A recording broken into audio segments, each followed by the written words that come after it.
एक देश एक निवडणूक विधेयकाला केंद्रीय कॅबिनेटमध्ये मंजुरी, पुढील आठवड्यात विधेयक सादर होण्याची शक्यता, सूत्रांची माहिती। अखेर महायुती सरकारचा मंत्रिमंडळ विस्ताराचा मुहूर्त ठरला। 14 तारखेला मंत्रिमंडळ विस्तार होणार असल्याची अजित पवारांची माहिती।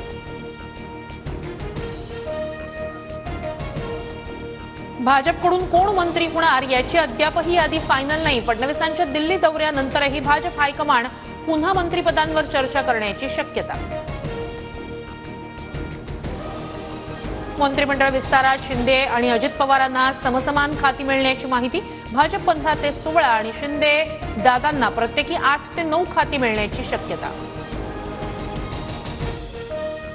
गृह आणि अर्थ खातं भाजपकडे राहणार असल्याची सूत्रांची माहिती। सार्वजनिक बांधकाम आणि महसूलवर अजित पवारांना झुकतं माग, तर नगरविकास खात्यासाठी शिंदेंसह दादांचा गटही आग्रही।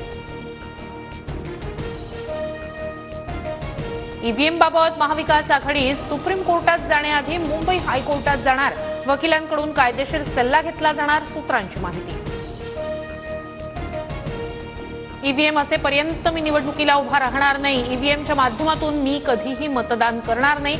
शरद पवार गटाचे आमदार उत्तम जानकर यांची मोठी घोषणा। बनावट औषध कंपनीच्या गोळ्या औषधांचा साठा पुण्यातील ससून रुग्णालयातही पोहोचला।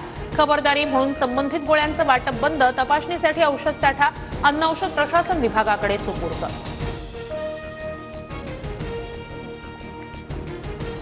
नांदेडच्या सरकारी रुग्णालयातही बोगस औषधांचा साठा समोर। पुरवठा झालेल्या गोळ्यांमध्ये आवश्यक घटकच नसल्याचं तपासणीत निष्पन्न। 1,28,000 गोळ्या सील।